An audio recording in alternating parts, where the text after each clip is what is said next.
서울 강남구 대치동. 2024년 가을, 한 고급 아파트 거실. 50대 중반의 성공한 사업가 민준혁은 소파에 앉아 낡은 수첩 하나를 들여다보고 있었다. 아버지의 수첩이었다. 3개월 전 아버지가 돌아가시고 나서야 발견한 것이다. 펼쳐진 페이지에는 빼곡한 숫자들. 1997년 12월 15일 인력시장 일당 2만원. 1997년 12월 22일 철거 현장 일당 2만 5천원.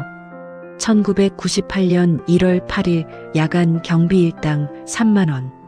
준혁의 손이 떨렸다. 그는 알고 있었다. 1997년 그해 겨울, 아버지 민태식이 다니던 회사가 부도났다는 것을.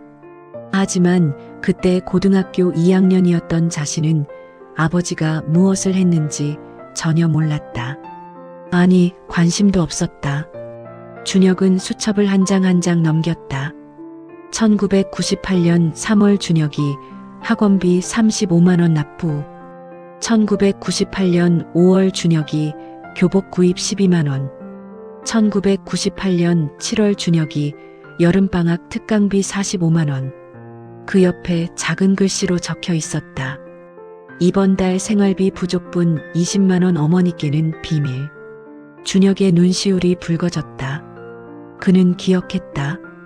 1998년 여름 학원 특강을 가겠다고 했을 때 아버지가 흔쾌히 돈을 주었던 것을. 우리 아들 공부 열심히 해라. 돈 걱정은 하지 말고. 그때 아버지는 환하게 웃고 있었다.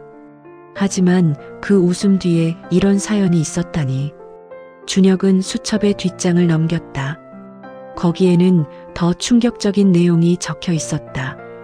1998년 8월 혈액원 헌혈증서 판매 3만원. 1998년 9월 고철수거 2만 5천원. 1998년 10월 새벽 전단지 배포 일당 1만 5천원. 준혁은 숨이 막혔다. 아버지는 당시 52세였다. 대기업 중견 간부였던 사람이 하루아침에 거리로 나앉아 이런 일들을 했다는 것이. 그런데 준혁은 그때 무엇을 했던가. 친구들과 PC방에 가고 새로 나온 운동화를 사달라고 조르고 용돈이 적다고 투덜댔다. 준혁은 수첩을 꽉 쥐었다. 그리고 1999년 1월의 기록에서 멈췄다.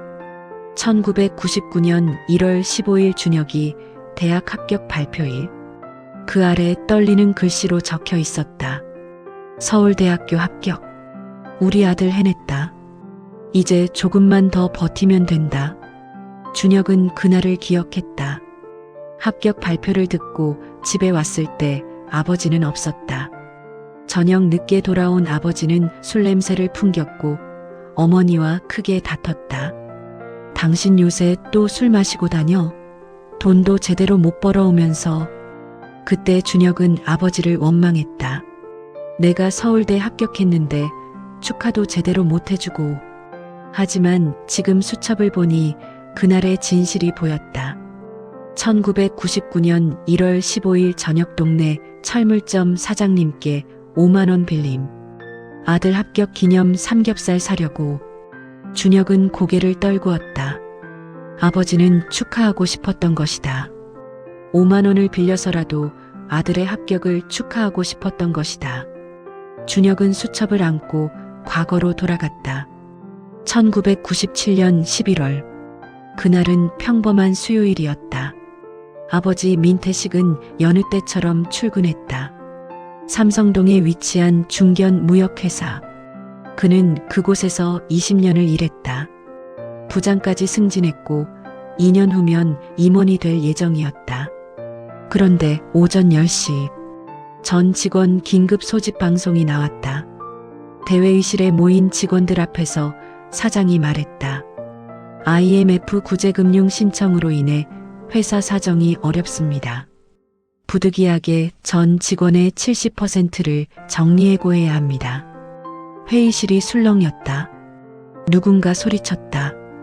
20년을 일했는데 이럴 수 있습니까? 하지만 답은 돌아오지 않았다. 그날 오후 3시, 태식은 개인 짐을 챙겨 회사를 나왔다. 20년 동안 앉았던 책상, 그 서랍 안에는 아들 준혁이 초등학교 때 그려준 아빠 그림이 있었다. 우리 아빠는 세상에서 제일 멋있어요. 태식은 그 그림을 가슴에 품고 회사를 나섰다. 집에 돌아가는 길, 그는 아내 영숙에게 뭐라고 말해야 할지 몰랐다. 아들 준혁이는 고2, 딸 수진이는 중3. 둘 다 한창 돈이 들어갈 나이였다. 특히 준혁이는 서울대를 목표로 학원을 3곳이나 다니고 있었다. 한 달 학원비만 80만 원. 여기에 교재비, 모의고사비까지 합치면 100만 원이 넘었다. 태식은 집 앞 공원 벤치에 앉았다. 11월의 찬바람이 옷깃을 파고들었다. 그는 담배를 꺼내 물었다. 원래 담배를 피우지 않았지만 그날만큼은 필요했다. 일자리를 다시 찾으면 돼. 52살이면 아직 젊어. 하지만 현실은 달랐다. 다음 날부터 태식은 구직 활동을 시작했다. 신문 9일란을 보고 취업 정보지를 뒤지고 인맥에 전화를 돌렸다. 하지만 대답은 똑같았다. 요즘 같은 때 신규 채용은 어렵습니다. 나이가 좀 30대까지만 받고 있어요. 한 달이 지났다. 2달이 지났다. 태식은 여전히 일자리를 찾지 못했다. 퇴직금 2,500만 원은 빠르게 줄어들고 있었다. 아내 영숙은 매일 한숨을 쉬었다. 당신 도대체 언제까지 이럴 거예요? 아이들 학원비는 어떻게 하고? 태식은 대답할 수 없었다. 그러던 어느 날, 준혁이가 말했다. 아빠, 겨울 방학 특강 신청해야 하는데 돈 주세요. 45만 원이요. 태식은 지갑을 열었다. 안에는 3만 원밖에 없었다. 준혁아, 이번에는 특강 안 들어도 되지 않겠니? 준혁이의 표정이 굳었다. 예, 친구들은 다 듣는데요. 제가 서울대 가려면 이 특강 꼭 들어야 한다고요. 목소리가 높아졌다. 영숙이 부엌에서 나왔다. 여보, 아들 특강비 정도는 줘야죠. 애 미래가 달린 건데. 알아요. 알아. 내가 구할게요. 그날 저녁, 태식은 집을 나섰다. 갈 곳은 정해져 있었다. 서울역 앞 인력시장. 그곳에는 일자리를 찾는 중년 남자들이 모여 있었다. 태식과 비슷한 처지의 사람들. 20년, 30년 회사 다니다 하루아침에 거리로 나온 가장들. 새벽 5시부터 모여서 트럭이 오기를 기다렸다. 트럭이 오면 인력 사장이 소리쳤다. 철거 현장, 10명, 일당 2만 원. 사람들이 우르르 몰려들었다. 태식도 손을 들었다. 저요. 저 할게요. 하지만 젊은 사람들에게 밀려났다. 트럭은 떠났다. 태식은 그 자리에 주저앉았다. 대학을 나와서 20년을 회사 다니면서 이런 날이 올 줄은 몰랐다. 1997년 12월, 태식은 결국 일자리를 구했다. 서울역 인근 철거 현장. 일당 2만 원. 아침 6시부터 저녁 6시까지 12시간 노동. 첫날 출근하는 날, 태식은 새벽 4시 30분에 일어났다. 어둠 속에서 낡은 작업복을 입었다. 20년 동안 넥타이를 매던 손으로 이제는 안전모를 썼다. 현장에 도착하니 인부들이 모여 있었다. 대부분 태식보다 나이가 많았다. 60대, 70대까지 있었다. 아저씨, 처음이에요? 옆에 있던 60대 노인이 물었다. 네. 예. 힘들어도 참아요. 요즘 같은 때 이런 일자리라도 있는 게 감사해야죠. 작업이 시작됐다. 망치로 벽을 부수고 자재를 나르고 폐기물을 정리했다. 손에 물집이 잡혔다. 허리가 끊어질 것 같았다. 점심시간. 태식은 도시락을 열었다. 아침에 급하게 싼 밥과 김치. 옆 인부가 말했다. 아저씨, 밥이 너무 부실한데 이 일하려면 밥을 든든히 먹어야죠. 괜찮습니다. 내 거 좀 먹어요. 김밥 하나 남았어요. 태식은 고개를 저었다. 하지만 배는 고팠다. 오후 작업은 더 힘들었다. 3층 건물의 지붕을 뜯어내는 작업. 한 발 잘못 디디면 추락할 수 있었다. 태식은 이를 악물었다. 준혁이 학원비 45만 원. 하루 2만 원이면 23일을 일해야 해. 그렇게 한 달이 지났다. 태식의 손은 굳은 살로 뒤덮였다. 얼굴은 까맣게 탔고 허리는 펴지지 않았다. 하지만 그는 매일 나갔다. 비가 오나 눈이 오나 일당을 받는 날이면 태식은 조심스럽게 돈을 세었다. 2만 원. 한 장 한 장이 땀과 고통으로 얼룩진 돈이었다. 집에 돌아가는 길, 태식은 목욕탕에 들렀다. 집에서 씻으면 아내와 아이들이 자신의 몸 상태를 볼까봐 등과 팔에는 멍이 가득했다. 손은 갈라져서 피가 배어 나왔다. 거울 속 자신의 모습, 52세. 한때는 넥타이 매고 회의실에서 프레젠테이션을 하던 사람. 이제는 망치를 들고 건물을 부수는 인부. 태식은 거울을 외면했다. 집에 도착하면 밤 9시. 아이들은 방에서 공부하고 있었다. 아빠 왔어? 준혁이가 방문을 열었다. 오늘 학원에서 모의고사 봤는데 성적 좀 올랐어요. 그래, 잘했다. 태식은 억지로 웃었다. 아빠 다음 주에 추가 교재 사야 하는데 8만 원이에요. 알았어. 아빠가 준비할게. 방문이 닫혔다. 태식은 거실 소파에 앉았다. 8만 원. 4일치 일당이었다.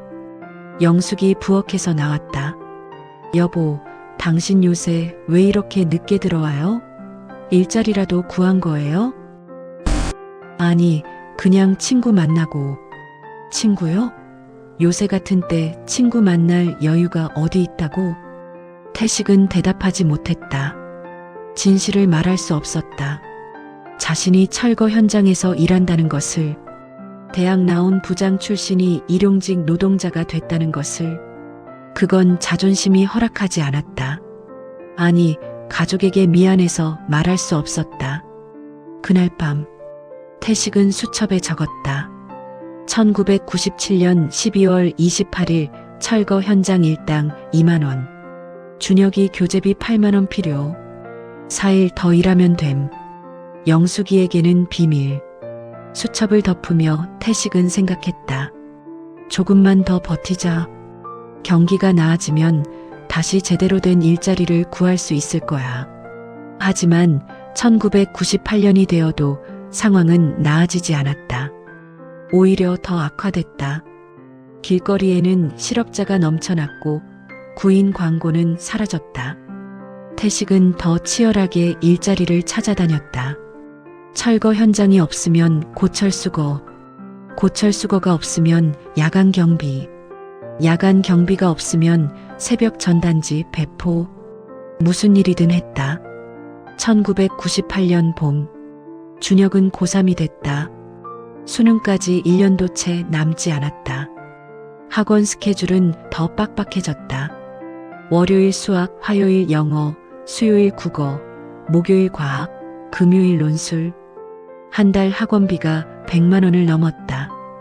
태식은 계산했다. 하루 일당 2만 원으로는 불가능했다. 그는 더 많은 일을 찾아야 했다. 낮에는 철거 현장, 밤에는 야간 경비, 새벽에는 전단지 배포, 잠은 하루 3시간. 몸은 비틀거렸지만 멈출 수 없었다. 어느 날 밤, 태식은 야간 경비를 서고 있었다. 강남의 한 건물, 1층 로비에 앉아 CCTV를 보는 일. 시급 3,500원. 밤 10시부터 아침 6시까지 8시간이면 28,000원. 태식은 졸음을 참으며 앉아 있었다. 새벽 3시쯤 건물 밖에서 누군가 지나갔다. 넥타이를 맨 30대 남자. 야근을 마치고 집에 가는 것 같았다. 태식은 그 모습을 보며 생각했다. 저 사람도 힘들겠지. 이 밤에 야근을 하다니. 하지만 동시에 부러웠다. 저 사람에게는 회사가 있고 월급이 있고 미래가 있었다. 태식에게는 아무것도 없었다. 내일 일자리가 있을지조차 불확실했다. 새벽 6시 교대 시간. 태식은 건물을 나섰다. 그리고 바로 지하철을 타고 서울역으로 갔다. 인력시장에서 다시 일자리를 찾기 위해. 집에는 8시에 들어갔다. 준혁이와 수진이는 학교에 갔고 영숙이만 있었다. 여보, 요즘 아침마다 어디 갔다 와요? 운동하러. 운동? 당신이? 영숙이는 의심스러운 눈빛이었다. 요즘 건강관리 좀 하려고. 태식은 거짓말을 했다. 방으로 들어가 침대에 쓰러졌다. 온몸이 쑤셨다. 허리는 돌처럼 굳어 있었다. 하지만 잠은 2시간만 잘 수 있었다. 난 12시에 철거 현장에 가야 했으니까. 그렇게 몇 달이 지났다. 태식의 몸은 한계에 다다랐다. 체중은 10kg가 빠졌고 얼굴은 핏기가 없었다. 어느 날 철거 현장에서 태식은 2층에서 자재를 나르다가 발을 헛디뎠다. 그대로 아래로 떨어졌다. 으악! 다행히 1층 바닥에 쌓인 폐기물 더미 위로 떨어져서 큰 부상은 없었다. 하지만 왼쪽 팔이 심하게 삐었다. 현장 소장이 달려왔다. 괜찮아요? 예, 괜찮습니다. 오늘은 그만 들어가세요. 다친 상태로 일하면 더 위험해요. 아니에요. 할 수 있어요. 태식은 일어섰다. 왼팔은 욱신거렸지만 참았다. 하루 일당을 포기할 수 없었다. 저녁에 집에 돌아왔을 때 준혁이가 말했다. 아빠, 이번 주말에 모의고사 응시료 내야 하는데 3만 원이에요.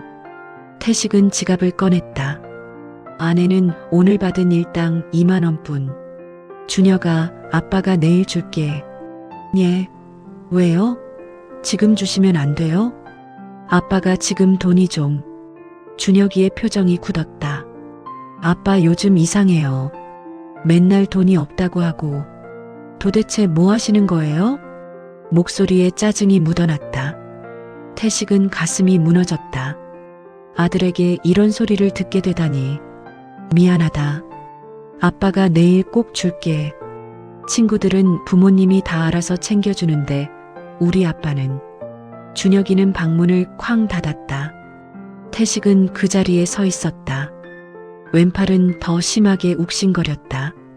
그날 밤 태식은 수첩에 적었다. 1998년 5월 17일 현장에서 낙상. 왼팔 부상. 준혁이 모의고사 응시료 3만 원. 내일 야간 경비 추가로 서야 함. 준혁이에게 미안하다. 다음 날 태식은 부상당한 팔로 야간 경비를 섰다. 아픔을 참으며 밤을 지새웠다. 그리고 아침에 준혁이에게 3만 원을 건넸다. 여기. 준혁이는 돈을 받으며 말했다. 고마워요. 하지만 눈을 마주치지 않았다. 태식은 그 모습을 보며 깨달았다.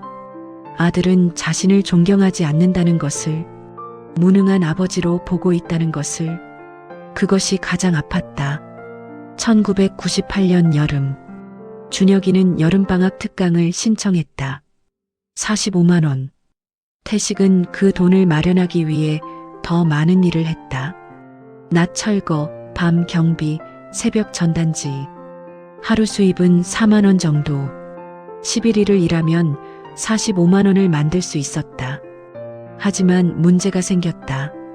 12일째 되던 날 태식은 새벽 전단지 배포를 하다가 쓰러졌다. 과로였다. 지나가던 사람이 119에 신고했고 태식은 병원에 실려갔다. 의사가 말했다. 몸이 완전히 망가져 있습니다. 최소 일주일은 쉬셔야 해요. 안 됩니다. 일을 해야 합니다. 이 상태로 일하다간 큰일 납니다. 하지만 태식은 다음날 다시 현장에 나갔다. 몸은 비틀거렸지만 멈출 수 없었다. 준혁이의 특강비 마감일이 다가오고 있었으니까. 결국 태식은 45만 원을 모았다. 그날 저녁 준혁이에게 돈을 건넸다. 여기 특강비. 준혁이는 돈을 받으며 잠깐 아버지를 쳐다봤다. 태식의 얼굴은 핏기가 없었고 손은 떨리고 있었다. 아빠, 괜찮으세요? 응, 괜찮아. 아빠는 괜찮아. 얼굴이 안 좋아 보이는데요. 피곤해서 그래. 넌 공부나 열심히 해. 준혁이는 뭔가 말하려다가 입을 다물었다. 그리고 방으로 들어갔다. 태식은 소파에 앉았다. 온몸이 쑤시고 아팠다. 하지만 마음은 뿌듯했다. 아들의 특강비를 마련했으니까. 그날 밤 영숙이가 물었다. 여보, 준혁이 특강비 어떻게 마련한 거예요? 친구한테 좀 빌렸어. 빌렸다고요? 언제 갚을 건데요? 곧 갚아. 걱정 마. 영숙이는 한숨을 쉬었다. 당신 도대체 언제까지 이럴 거예요? 제대로 된 일자리 하나 못 구하고. 태식은 아무 말도 하지 못했다. 다음 날부터 준혁이는 특강을 다녔다. 매일 아침 9시에 나가서 저녁 6시에 돌아왔다. 어느 날 저녁, 준혁이가 집에 오면서 치킨을 들고 왔다. 아빠, 이거 친구가 사준 건데 너무 많아서 좀 가져왔어요. 사실은 준혁이가 자기 용돈으로 산 것이었다. 아버지의 상태가 너무 안 좋아 보여서. 하지만 그렇게 말하면 아버지가 미안해할 것 같아 거짓말을 했다.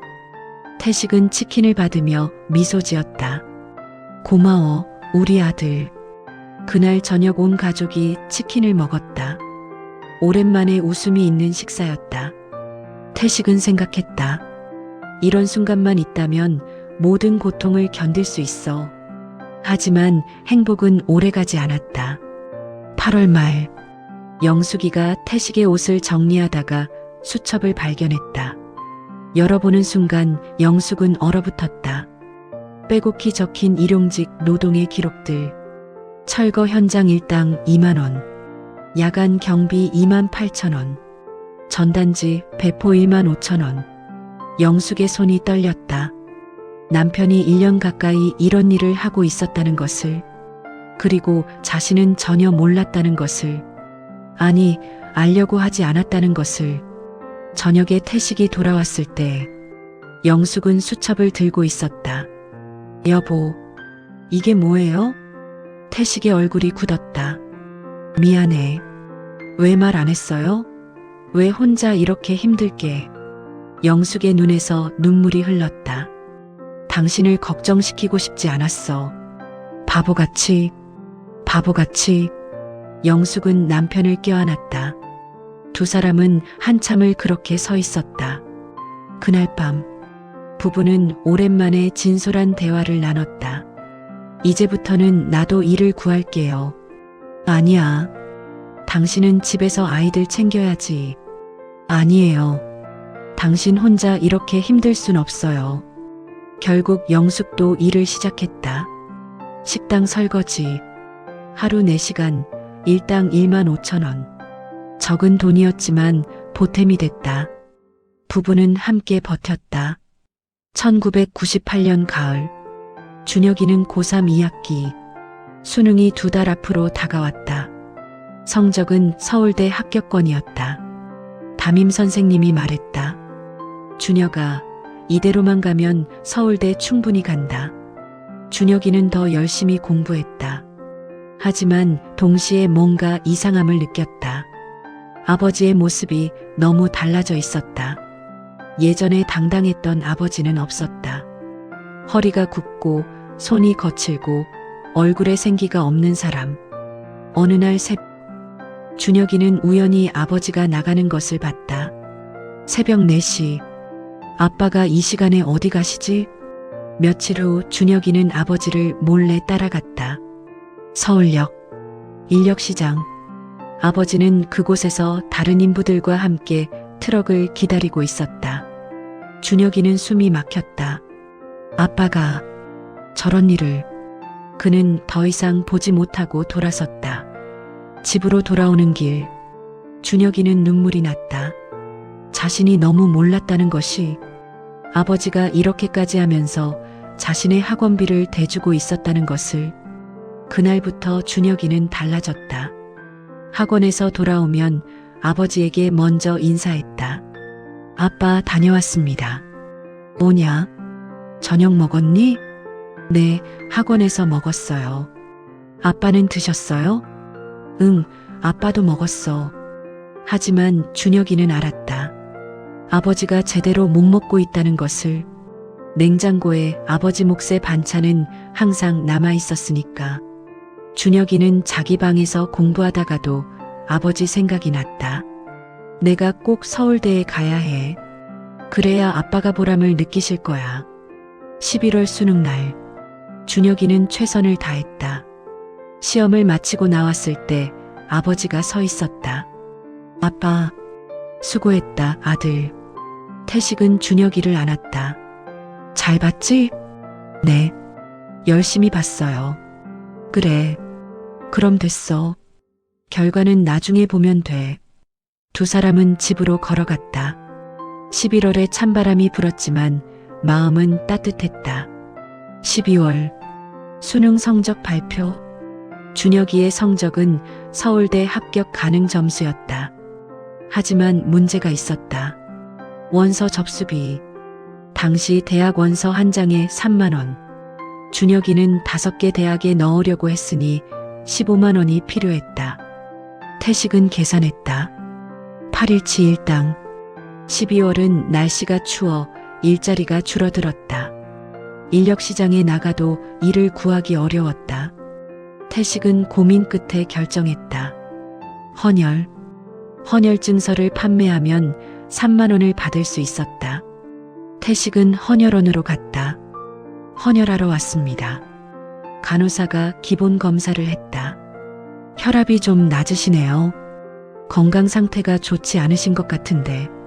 괜찮습니다. 헌혈 가능하죠? 일단은 가능하지만. 태식은 헌혈을 했다. 400ml. 헌혈이 끝나고 침대에서 일어나려는데 어지러웠다. 괜찮으세요? 네, 괜찮습니다. 태식은 헌혈 증서를 받아 나왔다. 그리고 바로 근처 헌혈 증서 매입 장소로 갔다. 3만 원을 받았다. 하지만 집에 가는 길에 태식은 쓰러졌다. 지하철역 계단에서 빈혈과 과로가 겹쳤다. 지나가던 사람들이 119에 신고했고 태식은 병원으로 실려갔다. 저녁 7시, 준혁이는 전화를 받았다. 준혁이냐? 아빠가 병원에 계신다. 준혁이와 영숙이가 급히 병원으로 갔다. 응급실 침대에 아버지가 누워 있었다. 아빠, 괜찮아. 아빠 괜찮아. 의사가 설명했다. 과로와 영양실조 상태입니다. 최소 일주일은 입원해야 합니다. 준혁이는 아버지의 손을 잡았다. 거칠고 굳은 살 가득한 손. 아빠, 미안해요. 왜 내가 미안해? 아빠가 무능해서 미안하지. 아니에요. 제가 몰라서 미안해요. 아빠가 이렇게 힘들게 일하시는 줄. 준혁이의 눈에서 눈물이 흘렀다. 울지 마라. 남자가. 아빠가 더 힘드시잖아요. 태식은 아들의 머리를 쓰다듬었다. 아빠는 괜찮아. 너만 잘 되면 돼.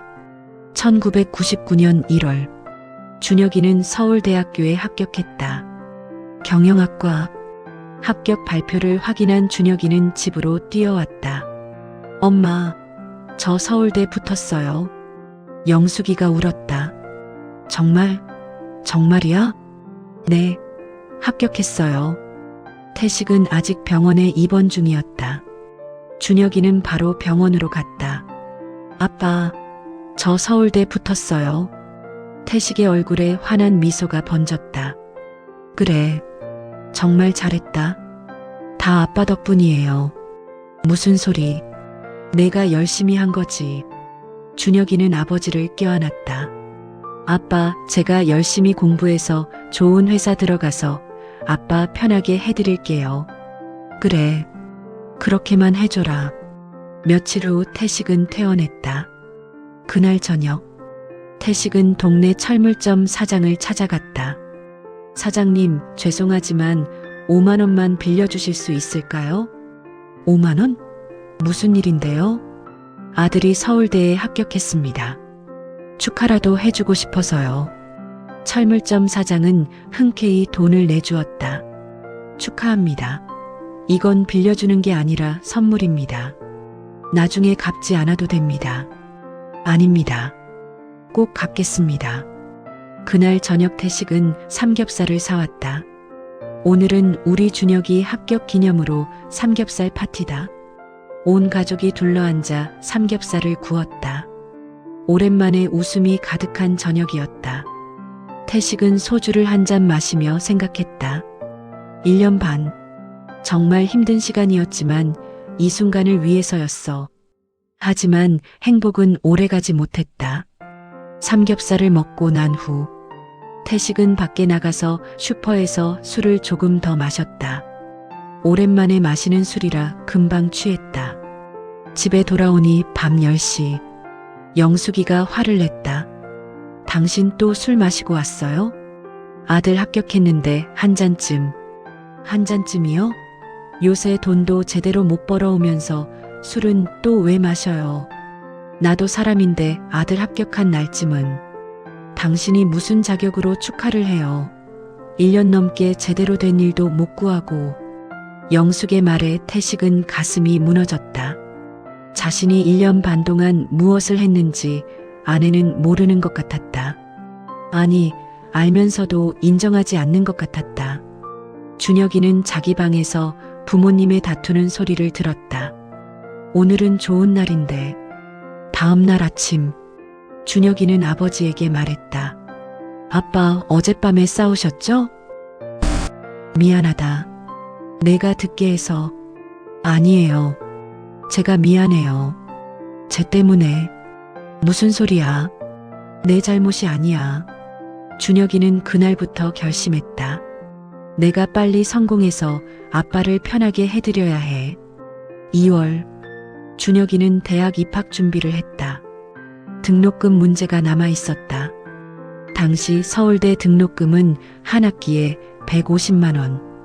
태식은 퇴직금 잔액을 확인했다. 100만 원 남아 있었다. 50만 원이 부족했다.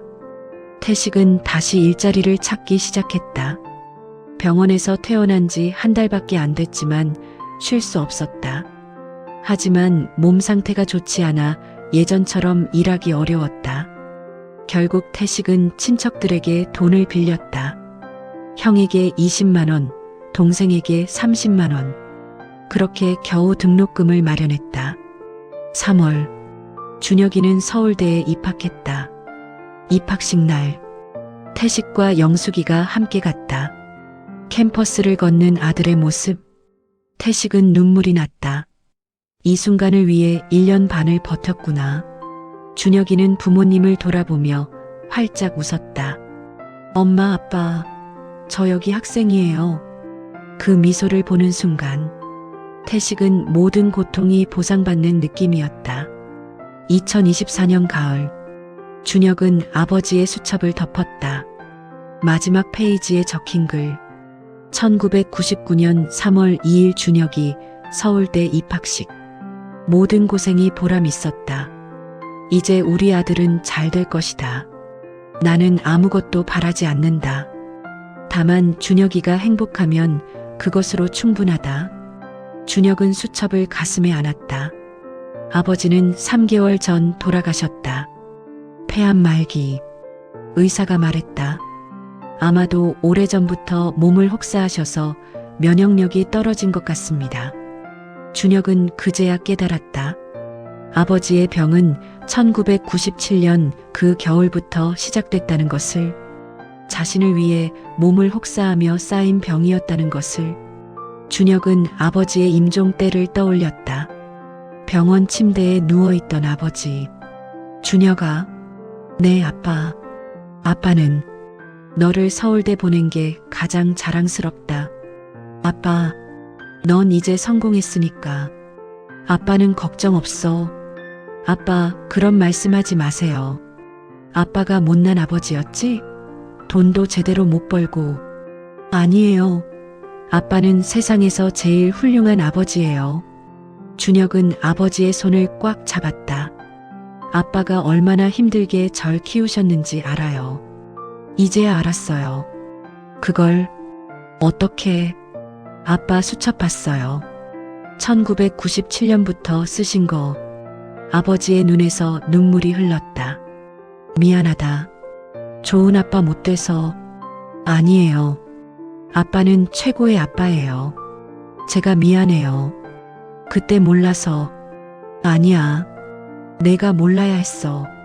그게 아빠가 원한 거였어. 그것이 아버지의 마지막 말이었다. 현재. 준혁은 아버지의 수첩을 들고 서재를 나섰다. 거실에는 아내와 고등학교 2학년 아들이 있었다. 아빠, 이번 주말에 학원 특강 신청해야 하는데요. 준혁의 아들 민성이 말했다. 얼마야? 45만 원이요. 준혁은 그 숫자에 멈췄다. 45만 원. 25년 전 자신이 아버지에게 요구했던 바로 그 금액. 준혁은 아버지의 수첩을 보며 생각했다. 아버지는 이 돈을 위해 23일을 일하셨지. 성아. 왜요, 아빠? 너 할아버지가 어떤 분이었는지 아니? 할아버지요? 그냥 평범한 분이셨던 것 같은데요. 준혁은 수첩을 아들에게 건넸다. 이거 읽어봐. 민성은 수첩을 펼쳤다. 처음에는 무심히 보다가 점점 표정이 굳어졌다. 이게 할아버지가 쓰신 거예요? 그래.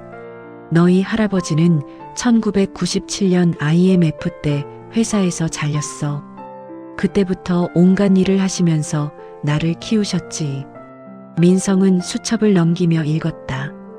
철거 현장, 야간 경비, 전단지 배포. 할아버지가 이런 일을. 그래.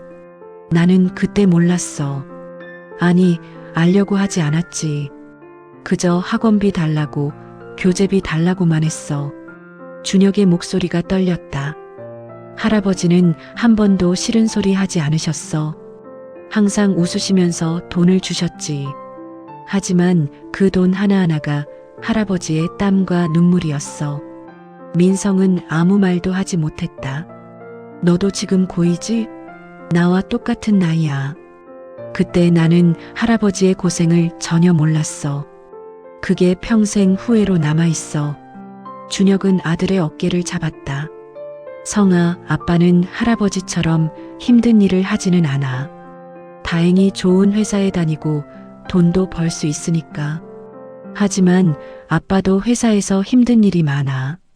밤늦게까지 일하고 주말에도 출근하고. 알아요. 그래도 아빠는 행복해. 왜냐하면 너와 내 동생을 위해서니까. 할아버지가 나를 위해 모든 걸 바치신 것처럼. 민성의 눈에 눈물이 고였다. 아빠, 죄송해요. 아니야. 넌 잘못한 게 없어. 다만 이걸 알았으면 해서. 준혁은 아들을 안았다. 부모의 사랑은 이런 거야. 아무 조건 없이, 아무 대가 없이 그저 자식이 잘 되기만 바라는 거. 민성은 아버지의 품에서 울었다. 제가 더 열심히 할게요. 할아버지와 아빠를 실망시키지 않을게요. 넌 이미 충분히 잘하고 있어. 다만 가끔은 우리를 생각해줘. 그것만으로도 충분해. 그날 저녁, 준혁은 아버지의 영정 앞에 섰다. 사진 속 아버지는 환하게 웃고 있었다. 아버지, 이제야 알았어요. 아버지가 얼마나 위대한 분이셨는지. 준혁은 절을 올렸다. 늦었지만 감사하다고 말씀드리고 싶어요. 그리고 미안하다고. 아버지처럼 살겠습니다. 우리 아이들을 위해 아버지가 저에게 하셨던 것처럼. 준혁은 아버지의 수첩을 영정 옆에 놓았다. 그리고 조용히 방을 나섰다. 창밖으로 석양이 지고 있었다. 준혁은 생각했다. 아버지의 사랑은 이제야 이해했지만 그 무게는 평생 가슴에 남을 것이라고. 그리고 자신도 그런 아버지가 되겠다고.